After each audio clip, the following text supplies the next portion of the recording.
Yo, what's going on, everybody? Welcome back to Six Man Blitz. I'm Jake Lynch. All of a sudden, I heard the Stanley Cup Finals is on, and Cup Finals. I got a hockey jersey over there. Hey, I heard the Lightning won the championship. Hey, they sucked, overrated. This is my only hockey take I'll ever give to Eddie Schmidt. He won fair and square, back to back. Whoever, no one watches hockey. I wouldn't have known about that unless I watched Scott Van Pelt. Check him out at midnight.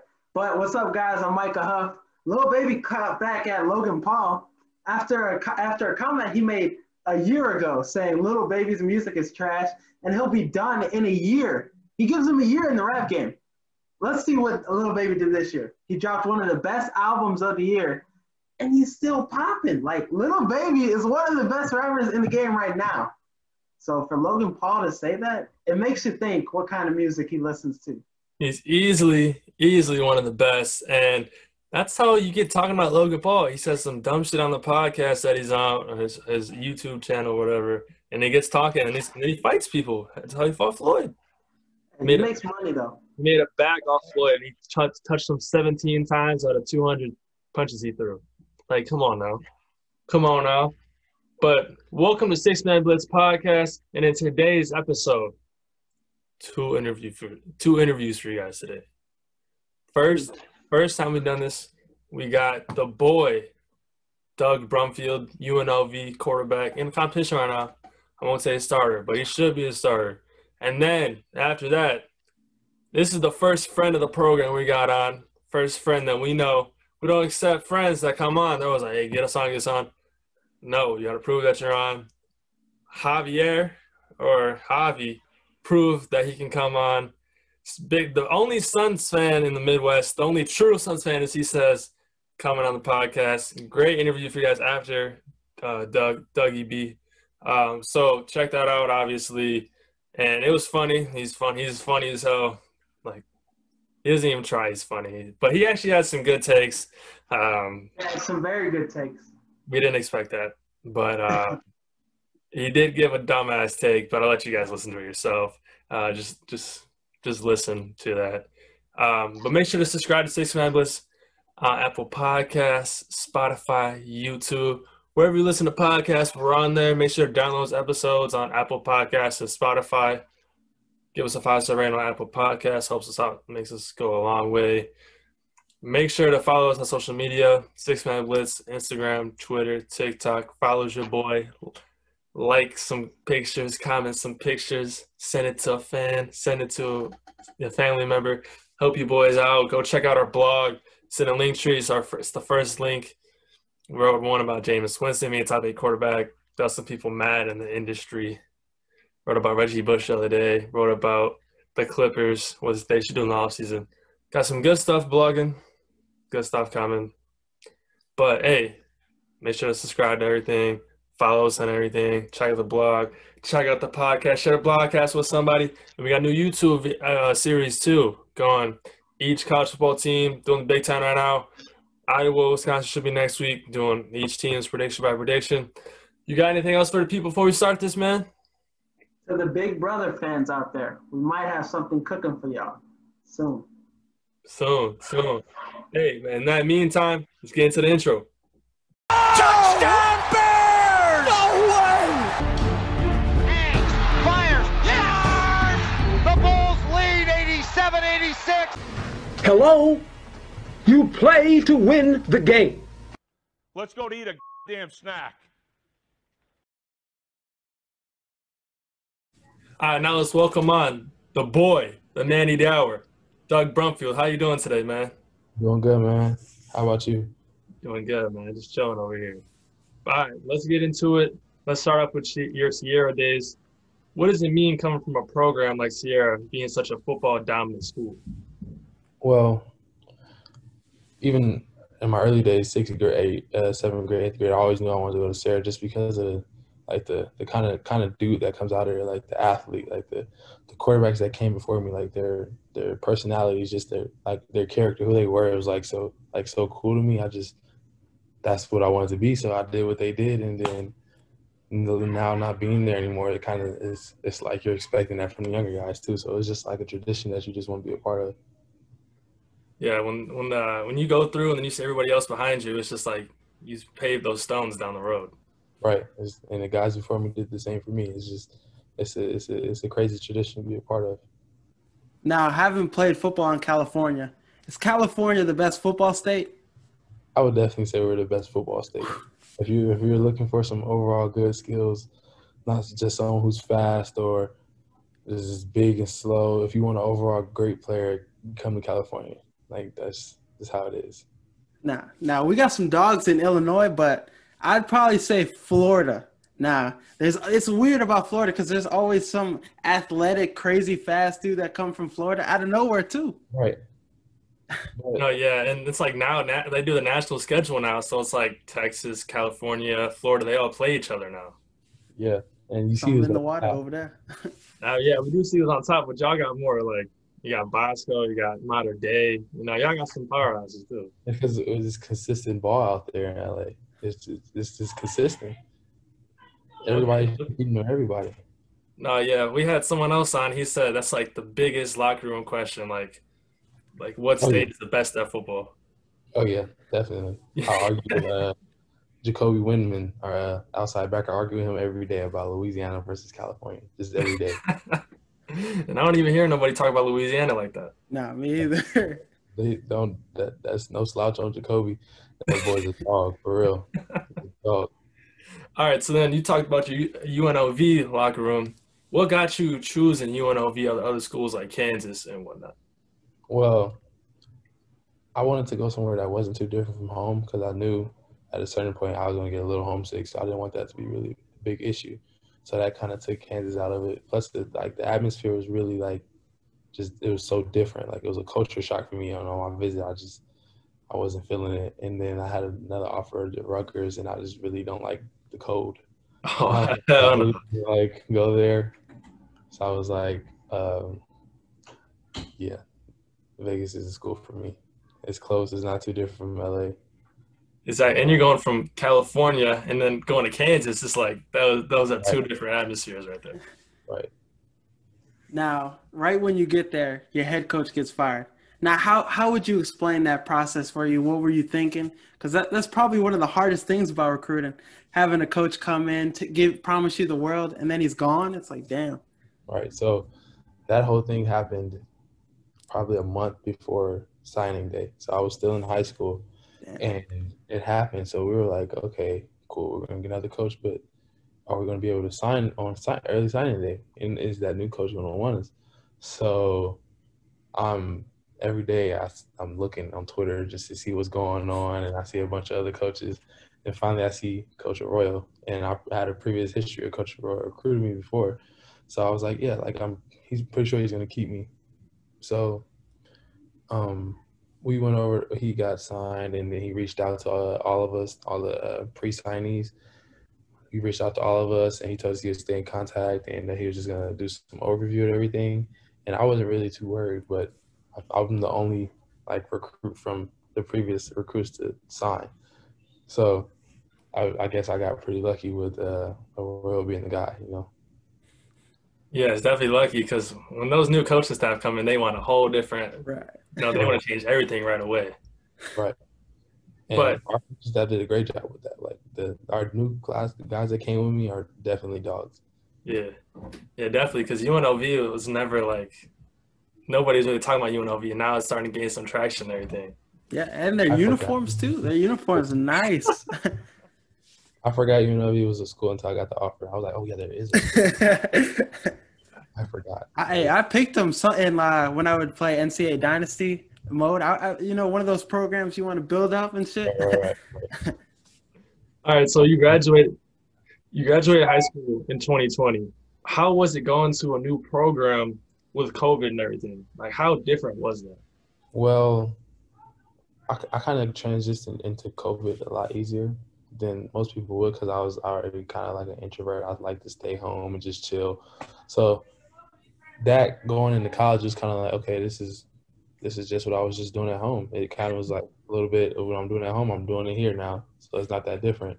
And then obviously we eased into things as I eased into college. So it was, I'd say, a pretty smooth transition.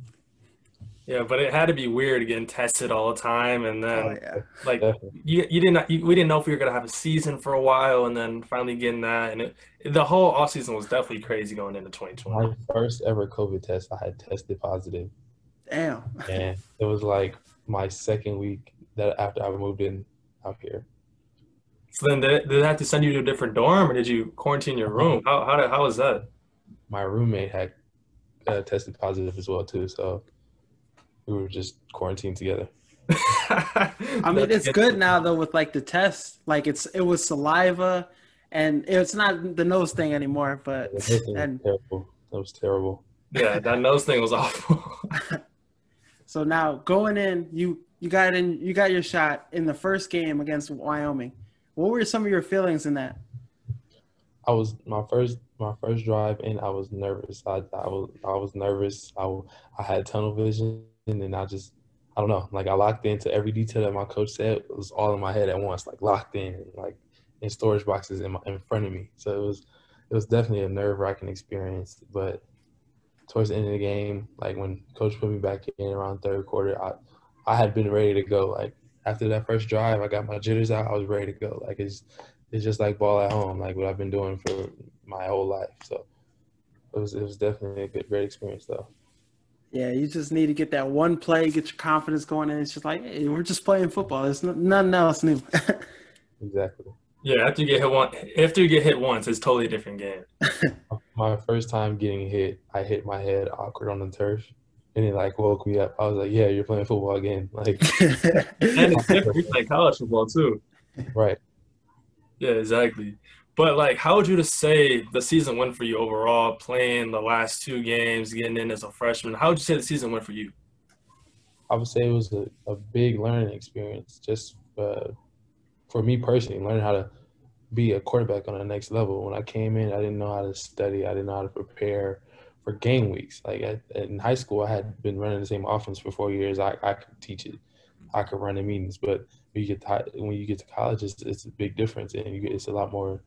You have to spend a lot more time studying and looking at the finer details, and just being able to have conviction with your choices on the field. Yeah, It's definitely harder. It's probably harder for you because you got to know what everybody's doing, Exactly. rather than just like a running back or somebody to know what they're doing only. And in college, there's a lot more responsibility on the quarterback. He has to make a lot more checks to the protection, the play overall. Just know he has to know what's going on. High school, all you have to worry about was one high or two high. You didn't have to recognize coverages. So I had to learn coverages. I would definitely come a long way from my first meeting with my coach. Yeah, when I got my playbook at college for the first time, I was playing receiver. Well, I'm playing receiver right now. I got offensive playbook. Man, they showed the formation, they showed the play, and it said like 1, 2, 3, 4. You know, it said the reads and everything. And it said what to do at the bottom versus different zones. I'm like, man, what the hell is this? I didn't know what was going on. And then it said the checks at the bottom. I'm like football IQ. I have that and everything. But I was like, man, what is this? Yeah, it's definitely a lot. Now, this was your first off season at your school now. So that means quarterback competition. So how's the quarterback competition going for you? I feel like it's going pretty well. You know, me and the other guys were definitely competing every day, working, grinding hard, just going at it every day. Like, you know, us competing, it's not only about like the QB competition, but us competing every day makes each other better on its own. Like you're pushing yourself to 110% every day. So I say it's definitely another learning experience because I've never really had a quarterback competition. So yeah, definitely. As soon as you get to college, man, everything's a competition, and that's one of the things I learned right away. As soon as we went first day, it's like, all right, they're watching you. You got to lift. Come on. Yeah, everything's recorded. We have the heart rate trackers. You can't say, "Oh, you're tired." They know if you're tired or not. It's really like a job. Yeah, when they get the bras on you and that track everything. Yeah, whole different game, man. We wear them every day. Every day. It's a whole different game. But what should we expect from UNLV in 2021 after last year not going how you guys planned? Definitely a makeover. We're a lot better team. I feel like last year we were struggling with just, you know, surviving or thriving. You know, are we trying to survive the season or are we trying to thrive? And I feel like since January 1st, guys have been trying to thrive this year. Everybody's been working. Everybody's goal is to win games, go out there and ball and just show out overall because it's a big opportunity here in Vegas. You know, you got an NFL team here. You got NFL guys that come work out at our facility. You know, you got a lot more connections than the previous year. So if you ball out and do the right things, this is a good opportunity that you have a chance. And I like how you said thriving or what was it? Thriving or surviving. Yeah, exactly. I like that because that's not a lot of people put it like that, but I like how you put it like that. That's definitely like a different way to look at it. Because if you're you could come talk to us a few days ago. He was in the Marines and he was basically saying that has to be your mindset. So I give credit to him for that one. Hey, definitely some of those workouts. Shit, you gotta be trying to survive. Cause they gonna kill you. You gotta know when to thrive and survive. You gotta All right, but what game are you most excited for this year? Because I know a lot of you have a lot of out of conference games, not being Power 5 that are big games. Then you also have like some rivalry games. So what games are you looking forward to most this year? I would say definitely week 1 because week 1 will be a eventful week. I would also say week 2 though against ASU because I have a lot of teammates and guys that I know that's at ASU and everybody from LA is from ASU, so that's going to be a big kind of almost homecoming game. And then definitely when we play Reno, just because that's what it is. We need the cannon back. The battle in Nevada. Yes, sir. All right, so for the second part of the interview, we're going to do rapid fire takes, but now we're going to hit you some rapid fire questions. You ready? All right, now, who was a quarterback you modeled your game after growing up? In the beginning, it was definitely Cam Newton, but towards the end of towards the newer end of my career, it's Deshaun Watson. I like the way he balls better. Definitely. Hey, free Deshaun Watson. Great choice. Free that man. All right, now, how sick is it playing in the Raiders Stadium? It's definitely an experience. It's crazy. It's like almost being in a video game. It's a great stadium. I love it. Now, what is your favorite game of your career? One game you went off and nobody could stop you. It was my junior year. We were playing Bishop Alamany, and it was a thunderstorm going on all through LA County. So games were getting canceled and everything. And in our area, we were the only game to stay. So we were playing another high-ranked quarterback, Merlin Moss. He was younger than me, but he was really high-ranked. So it was kind of like a QB battle, and we were the underdogs. So I went out there. I threw 4 touchdowns in the rain, like the storm. And one of our field lights got struck by lightning and set on fire, and we continued the game. So how did they let that happen? Yeah, how y'all play during a thunderstorm? I have a picture. I had a digital imaging class where they were taking pictures at the games. So they have a picture of me on the field giving signals and thunder striking in the background. That's a cool ass picture. That's cold as hell. It's crazy. Dang, y'all athletic trainers got to be questioned after that. Right. I ain't gonna say too much about them, man. They just did what they had to do. they did that. We ain't seen nothing, man. We ain't seen nothing. All right, so now, who's the best player you ever went against? Dang, that's a crazy question. I've played some ballers too, definitely. Exactly. Yeah, from Cali, you gotta play some ballers, man. We've did some of them ballers up though, so it's kind of like I would probably say Elias Ricks. Elias Ricks for sure. I played Pop Warner with him for a few years, so we already knew each other. And then I think we played them in a passing league tournament, and it was literally like trying to throw over a brick wall. It's literally like he gets a pick 6 like every other game, damn near. Like every time you see some, every time you hop on the YouTube of modern day when he was on there, IMG, he's getting a pick 6. He's a baller. So that was definitely, I would say, one of the harder tasks. I would also put honorable mention Justin Flo, but when we were in Pop Warner, when his Pop Warner highlights are crazy. Yeah, I mean, his high school highlights are crazy. We're scared to tackle him. I'm gonna admit to that now. I don't play defense anymore. I was scared to tackle him. I don't blame you. Did you play in my high school? No, I didn't. Oh, you got bailed out then. Right, definitely.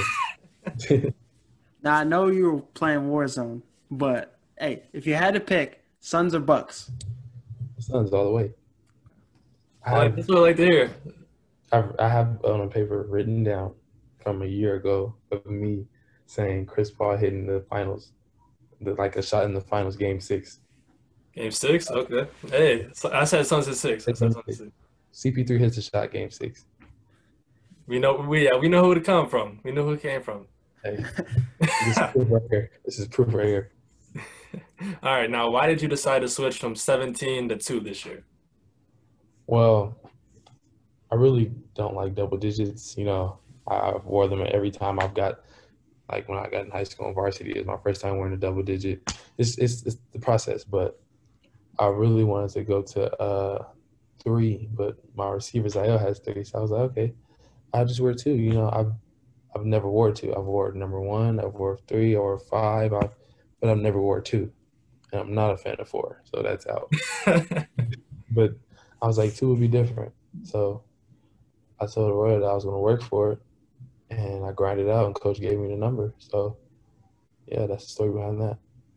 Simple story. Yeah. now are the Cavaliers the best mascot name? You know, that's a hard one right there. 'Cause, yeah, Rebels too. So it's like, sheesh. I would say I like the Rebels a lot more than the Cavaliers. I say the Rebels are more unique though. Yeah, every time I hear Cavaliers, I'm thinking of LeBron and like. LeBron, yeah. I mean, that's what most people think of. You know? Right. All right. Now, would you rather be one of the greatest rappers of all time, say like a J. Cole, or one of the greatest basketball players of all time, like LeBron James?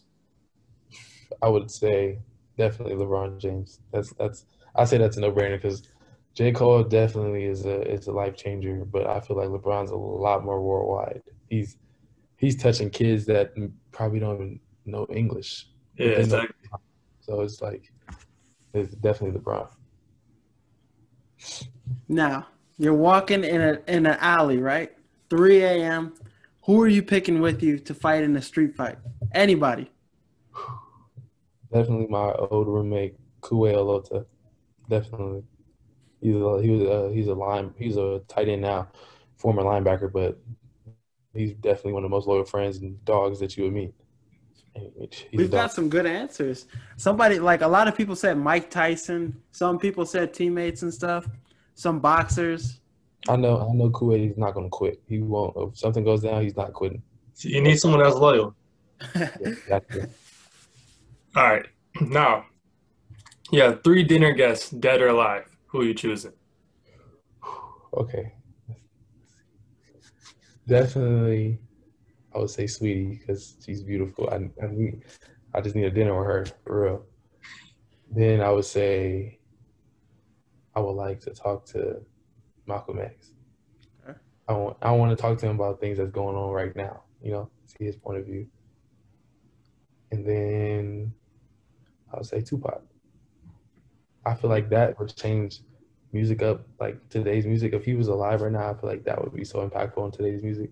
It would definitely not be where it's at right now. Do you think Tupac's still alive? Shit, he might be able to attend the dinner. A lot of conspiracies definitely going out around that he is, and I've seen some of the pictures of the guys and how he has some old guy that kind of looks like Tupac, and they're doing the math how long he's been gone. But I don't know. I would say yeah. I feel like he's still alive and he's just living that life, you know, away from everything. Hey, nothing wrong with that, man. Nothing wrong with that. All right, but for the last question, we ask everybody this question. In the movie Cars, do they have life insurance or car insurance? I think I would say car insurance because we as humans say life because we have life. Cars don't have life, therefore they're just cars. Okay, yeah. Most people say life insurance though, so it's nice to get a little change up here. Why would they say life? Most of them say life is like their life are cars. Yeah, I mean they've had some deep thoughts to this. Like they've thought about this question. from our understanding. That's definitely like a question, like a debatable question. You can see it so many ways from so many Exactly. Yeah. Yeah. Like so many people just break it down like crazy, and we've got some good answers. We got some like unique answers to this. So it's fun to see what like people think about it. You know. All right, but that's all we got for you, man. You've been great. We appreciate you for coming on, and we're going to be supporting you and UNLV football moving forward, man. Appreciate that. Yes, sir. Hope you guys like the interview with Doug Brumfield. Make sure to go follow him on Instagram at Dougie.B. Check that man out. UNLV, Mountain West action. Hope you guys liked it. But now, new interview for you guys today. Quick one, of course, not too long. Then after the interview, we'll be talking Suns, Bucks. Suns up 2-0. Talk about Loki episode 5. Loki keeps getting better and better. But hey, here is the only Suns fan in the Midwest, only true Suns in the Midwest, Javy. All right, now let's welcome on our personal friend, our personal boy, that boy Javy, the only true Suns fan out there in the Midwest, only true Suns fan in the Midwest. How you feeling, man? I'm feeling good, bro. I'm pretty happy with how the Suns are playing, dude. All right. He's been a Suns fan since 2017. Before they were good. Yeah, dude. Like, I don't know. A lot of people kind of bash on me because we were one of those people. Really bad, dude. I think that they hit like rock bottom. They had like the second worst like record, but then I think once they acquired Aiden, I think that's when shit started looking up. Dude, I remember homeroom, man. That was homeroom. Me and Michael were saying homeroom. This dude would be sitting there watching this old Sun games like, bro, Devin Booker's a real deal. Just wait till they get another superstar around him. And, bro, everybody around him be like, bro, get the hell out of here, bro. And then, like, when I put you on my story the other day, I was like, this man predicted it, Suns in 6. And everybody stood up in their class. Kevin, Xavier, Jarius, everybody's like, this man's been a Suns fan since 2017. Right. It just happened to be, man. But, like, how did you become a Suns fan? So, basically, I kind of, what's it called? Around, like, his rookie year, I saw that he was playing really well. And I started looking at him. And I liked how he played. And then, let's say, around when he hit his 70-point game, that's when I was like, yup, this guy's like, he's like the next big thing. And like, I see a lot of similarities in how he plays, like Kobe, and I see how he looks up to Kobe, and I fuck with that. So yeah, that's pretty much it. And then you can curse on this podcast. You're good, bro. Oh, okay. No, you can. Okay. No, yeah.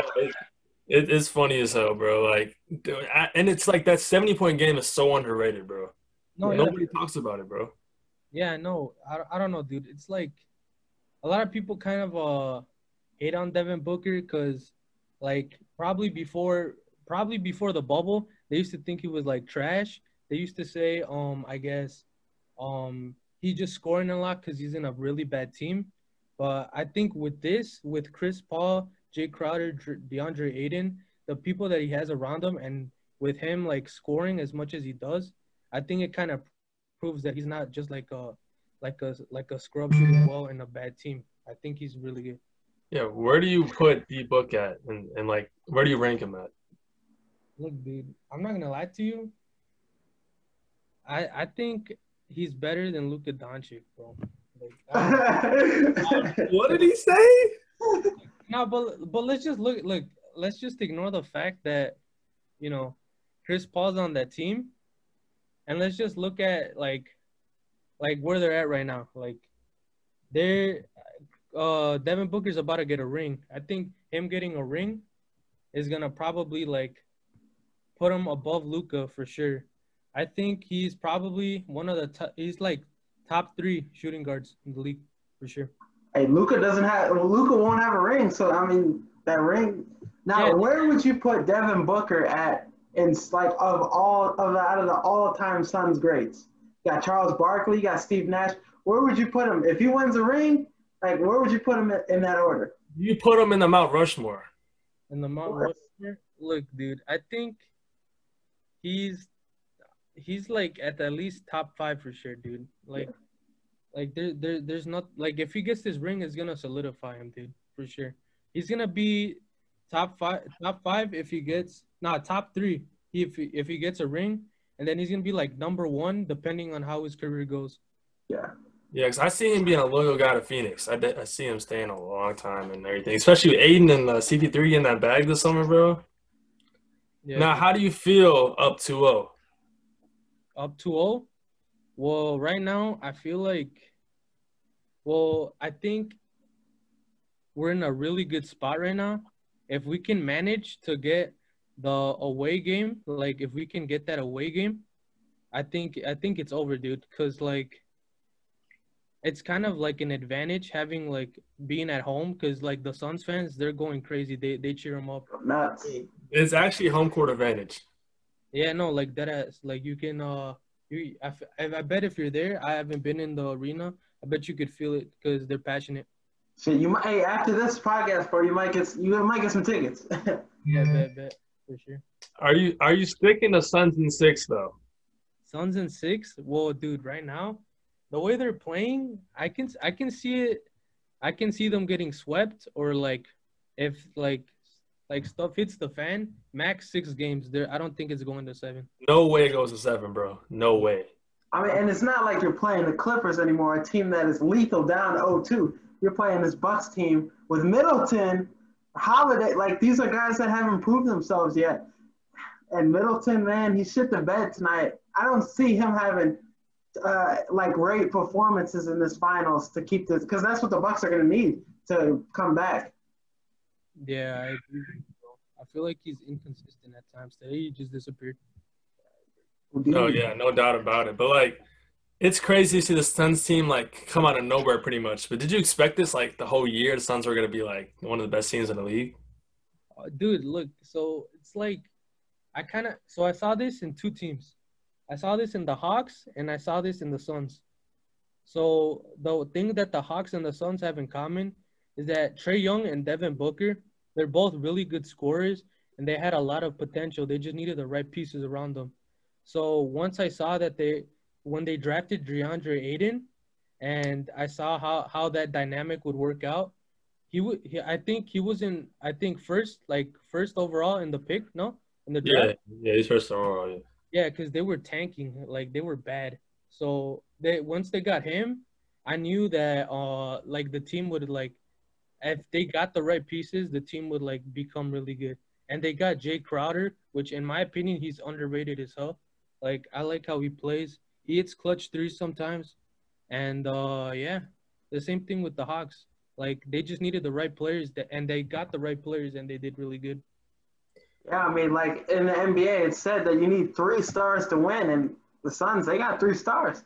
And you see even Bridges had a great game tonight. He had 27 points. So guys, like, they got some guys. Yeah, dude. Like, I think you told me once, no? Like, if Mikal can give you 20, dude, the game's pretty, like, it's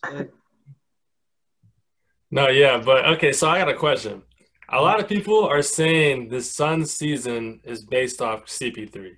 What do you have to say about that? Well, look, dude, I feel like I'm going to be realistic here, and I got to say, like, the CP3 effect is real. I'm not going to lie to you. Like, I think it's been shown, like, in every single team he's been in. Right. He makes them better, dude. And you can see it in their scoring just through stats. When CP3 is, like, playing, you can kind of see in the stats, like, there's balanced scoring and, like, everybody gets the ball. And it kind of reflects on the amount of assists that CP3 has. So I think that's good. Yeah, no doubt. Yeah, he definitely has got a huge impact on the Suns. All right, so for the last question, this is a very important question. What message do you have to say to the Suns bandwagon fans? What should I say? I don't know. Like, to be honest, I think you guys should stick around. Like, I think you guys are you're accepting them. Yeah, dude, for sure, dude. Like, I feel like before this, a lot of people were bandwagon fans. Like, well, yeah, because, like, No, who would like cheer on a team that wasn't really that good, you know? Exactly. Yeah, they got the first pick a few years ago. Yeah, dude. Like I think for right now, I think the Suns right now they're gaining momentum. They're building a community of people that like their team, and I feel like accepting them would be like the best thing for the franchise. So That's what's up. That's Shit, before this, they had probably had no fans. Besides, take everybody. yeah, dude. But yeah, I mean that's all we got for you, man. Appreciate you for coming on. You got anything else for the people before you head out? Nah, just thank you for having me. Hope you guys have a great podcast. Take care and Suns in 6. So this, hey, you got any business to promote? I know you used to have a lawnmower company. You still got that or what? What happened? You still got that lawnmower company or what? I know you used to have that. You got to promote it or what? Fuck, dude. I don't know, man. I kind of, ended that stuff, but yeah, dude. On to bigger things, man. I feel you. Bro. Hey. It's a tough business. Bro, hey, take care, Jake, Micah. Bro, appreciate you. All right, bro. Hope you guys like both those interviews today. The boy Doug, that boy Javy. Best interview with Javy. That's our favorite one. Favorite one. Suns in 6. He's calling maybe even 4, damn near. He's very high in the Suns. He's been high in Suns since 2017, as you just heard. But let's get into the Suns Bucks. Let's talk about it. Recording this after game 2 on Thursday night. So honestly, Suns up 2-0. Huge advantage, but Milwaukee's coming back home. They got home court advantage. Home court advantage definitely matters. Phoenix was loud. If you had a surrounding sound speaker at your house, you heard it, you thought you were in the environment. Suns fan going crazy, especially when Giannis at the free throw line. Man, it's looking like the Suns are going to win the finals here, man. Dude, anytime Bridges gives you 20 points, the Suns are winning that game. And it's just really going to tell you, like, the Bucks are going to go as far as Middleton and Holiday. Those, like, because the NBA, like, we are in the NBA now where it's 3 superstars. You need 3 stars to win. You need 3 guys to give you production to win. And who had that tonight? The Suns. 12 for 37, which is 32%. There's no way you can win an NBA game shooting 32% with 37 shots. And PJ Tucker, don't get me started on him. That dude is a certified bum. He literally had 7 points in the first quarter, which is 7 points more than he had in game 1. And he finished with, guess how many points? 7 points. He had 33 minutes and 7 points, minus 14 point differential in the game.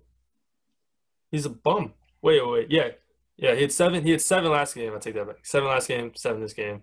He's a certified bum, minus 5. But can we talk about Pat Connaughton? He sucks. Why is he still playing? He made 2 threes in the fourth quarter, and he finished with 4 3-pointers. But minus 14 point differential for a dude coming off the bench playing 33 minutes? Like, Brook Lopez, we know he's not good, but then the way they do defensive philosophy, they switch, and Chris Paul is very good defense. So I'm not knocking Brook Lopez, but Pat Connaughton is a bum. Yeah, and they keep giving him minutes. Now, the thing, you bring up point differential, and everybody on the Suns had a plus besides Nadir or whatever, however you pronounce his name. He was in the game for 1 minute. So that just tells you what the Suns – but, like, the funny thing is, like, you see, it took a minute for the Suns to get going. They played a lot better in the second quarter. And that's what in the second half, that's what kept this Bucks team in the game. And Booker, he had a great second half. And so did Chris Paul. Jake lost some money because, Chris Paul at 23. Yeah, Chris Paul, he's going to make me go broke, man. But Giannis was the best player on the court tonight. Obviously, no doubt about it. He had 3 blocks. He was doing it on the defensive end too. Giannis is the best player in this series. It's proven. He has no help. But we always have that narrative when people don't do good, their best player in the surrounding cast doesn't do good, we automatically hit that button. They need more help. Happens every time, but But Drew Holiday traded for damn near 4 first-round picks, and he's given this huge max contract. He should be playing better than what he is, but he was picking up CP3 full court, and he changed the first half. Yeah. The first half, the Suns were struggling. CP3 normally doesn't have anyone, giving him full court press. So he sets out the offense, allows offense to adjust. Drew Holiday said, fuck that. He's going to press them all 90, the Matthew Dellavedova method. Press them all 90, pick them up. And that was flustering Chris Paul first. First half, he had 9 points. He didn't know what to do. Suns' offense was flustered. I mean, they're up. Suns were up. I don't know how much that halftime. Yeah, Suns were up like 8 or 10. Yeah. So, but they did not know what to do, and they came out, and the Suns are just so much better, man. They're clicking on all cylinders. I like Mikal Bridges. Or that's his name, right? Yeah, that's how you said it, I think. He's a dog, man. I liked him last game. I tweeted that out last game. I said, this dude's a dog. He makes open shots. In this game, dropping 25, X Factor, bro. I don't care what anybody says. He's an X Factor. Yeah. And it's like whether like if Aiden or Booker or Paul have struggled to have a good game, it's always some other guy that's giving you production on the Suns team. Yeah. And that's really what gets them to win so much. They always have somebody who has a great game. And with the Bucks, you never know who's going to give you that to counteract the Suns playing good. And Middleton, you can't have 11 points in a finals game. You're supposed to be the second guy. Exactly. You're supposed to be the second guy. You had a huge game 6. Everyone was counting on you. Everyone's like, this dude's got to go crazy. Shits the bed. Everybody knew he was going to shit the bed game 1.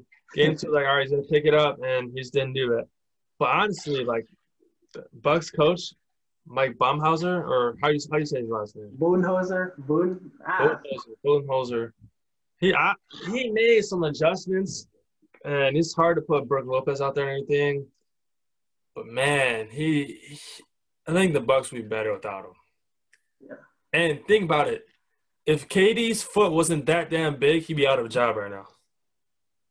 He would have got fired on the spot. Since he went to the finals, he's getting 1 extra year to make or break. But if KD's foot was smaller, he'd be out of the job right now. There needs to be a change somewhere. I'm tired of seeing Middleton come up short in the playoffs year after year. It's like you never know what he's going to give you. He's so inconsistent in the playoffs. Yeah, you can't have that, man. You can't be like that, and it's tough for Giannis. Giannis messed out there, scoring 42 points, and everyone else is shit in the bed. I mean, but this game is only going to have people like Skip Bayless say that the Bucks play better without Giannis off the floor. Middleton, Holiday, they play better when you know the narratives that have come up. You know it's going to happen. It's gonna happen on Monday, but game 3 on Sunday, and then I think it's Tuesday. I'm mad as hell they skipped Saturday. I was looking forward to Saturday. Gonna be out of town, enjoying myself. Gotta watch game 3. Gotta go crazy, and then now they're like, fuck that, put it on Sunday. I'm like, fuck.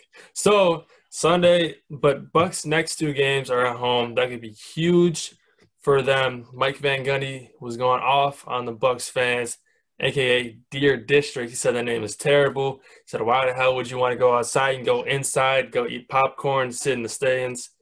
He was going off on them, but hopefully Deer District shows up, be loud as Phoenix is.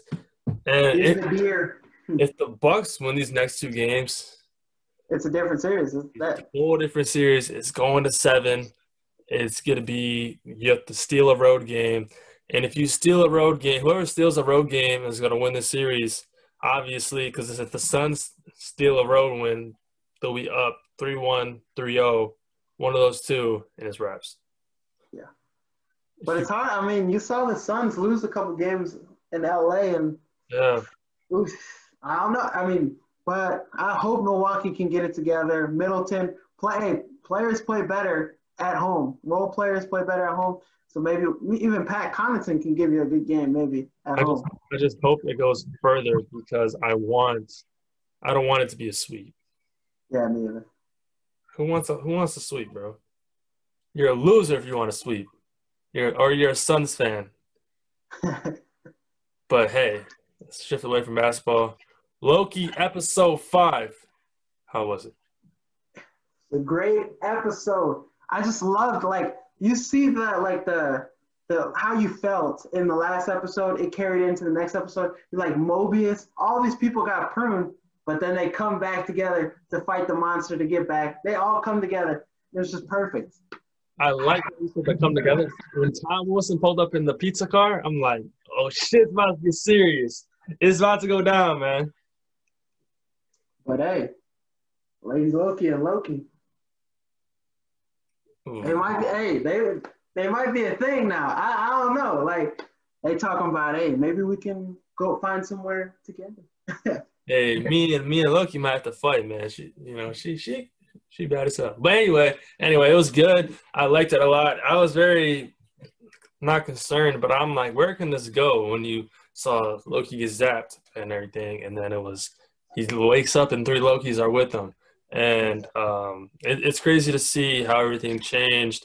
And Loki is really just not messing with them or anything. Like, what? Loki's like, I need to get back to Lady Loki. I need to get back to her right now. She's trying to take on TBA. I need to be with her. And she got set up when she was in the courtroom. Yeah. By, what's her name? Renslayer. Got to say the right name. When she got set up by Renslayer tried to set her up. And then Lady Loki zapped herself. How do you feel when she zapped herself? I was like, oh, shit. I was like, I mean, because she obviously knew something that we didn't.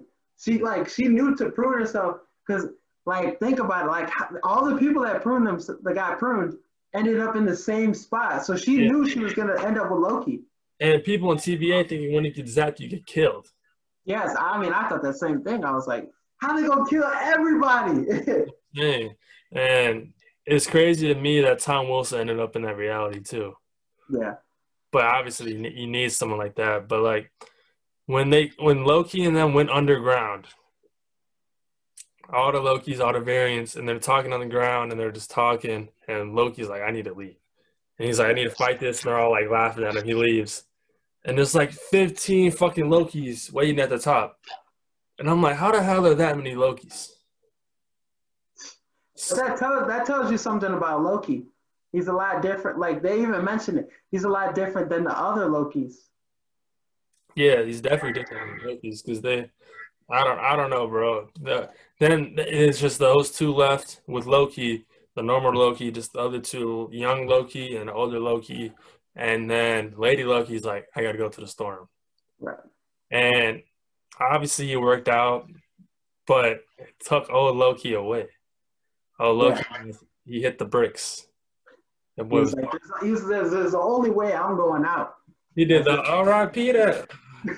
He's like, Man, he was doing everything, and he was putting the city together, and then he was like, he was dead, man. That man was dead, and it's crazy. It's interesting to see where they went because obviously we don't know shit. We don't know anything. We see all these YouTube videos, all these TikToks, all these theories. And they're like in Thor comic book number 3. I'm like, bro. Who has time to read all these comic books? Like, Thor has damn near like 85 comic books. How are you be able to read just one of them, bro? Right. And it's like, how do you know it's from the 3rd one? That's what I'm trying to see. And how do you know, like I just don't know, bro. Like I don't know, bro. Like there's so many comic books and people are just like be able to like pick it up just like that, bro. I just don't. And the comic books be long as hell too. That's what I'm saying, bro. They be long as hell. Detailed as hell comic books. Yeah, but that's Loki episode 5, amazing. Can't wait for 6. It's getting better and better. I heard rumors that it might be the last episode. I hope that shit is false because this shit, I need more. Exactly. I would be mad if it was the last one. But what you got for closing remarks? All right. The first trailer of Candyman came out. It's a movie coming out on August 27th. And I'm excited. I'm all for it. Every movie, I mean, Jordan Peele needs to be like, he needs props to be like one of the best horror film directors out right now. Bomb after bomb, Us, Get Out, all these movies has come over. And now he's creating a horror movie from like, he's doing a little, how they did with It. It just looks good. Yeah, no doubt, no doubt. Closing mark, MMA. That boy Conor McGregor going crazy this weekend. He's like, you know how we coming, man. McGregor's back. Fuck Poirier. McGregor is coming back, man. Hey, for the homeland, man. For Ireland, man. He's gonna win. He's come bouncing back. Fuck Floyd. All that mess. McGregor's gonna win for the homeland, man. I hope Draymond Green doesn't come out and support him. They learned that mistake the hard way. I dribble balls off the floor, man. Or I dribble heads off the floor. I wish That was CJ Watson. What you got for song of the week? I'm going to go, I was on my sad boy hour shit. So I'm going to go Kid Cudi, Soundtrack to My Life. It's a great song. Check it out. Feeling low, man. I guess I never really got into Kid Cudi, but I guess he's on some shit, man. He's crazy. I never got into it. You're going Game Ain't Free by K King. There's a new feature in Apple Music where if you press the last button right here, you can't even see it, can you? The last button there's a little infinity sign. And play a song with the infinity sign, it keeps going into songs you like not really heard before, but other songs that related to that song. Right. This song I've been turning it up in the stereo. You know what I'm saying? I've been going crazy, man. So new feature, best Apple features came out in a long ass time. So be going crazy as hell with that new feature. Hey, maybe Certified Lover Boy drops this week by Drake. Finna hit that, yeah. And he's finna go spit fire. When that comes, fire, bro. Fire, maybe some DJ. Spotify listeners are down bad, man. They ain't got the feature. I'm saying, I need something to listen to in my 6 hours tomorrow, man. I need something, man. But that's all we got for you guys today. Hope you guys didn't like that 2 interviews. So hope you guys like that. Make sure to subscribe to Apple Podcasts, Spotify, YouTube. Follow us on Instagram, Twitter, TikTok at 6Man Blitz on everything. Read our blog. Go run that up. Go look at our new YouTube videos. Share it. Help you boys out. Put it on Facebook. Have all the relatives of us see it. You know what I'm saying? Everybody. We don't have a lot of friends on Facebook, so just share the love, man. You know what I'm saying? But hey, that's all we got for you guys today. We'll see you guys next week.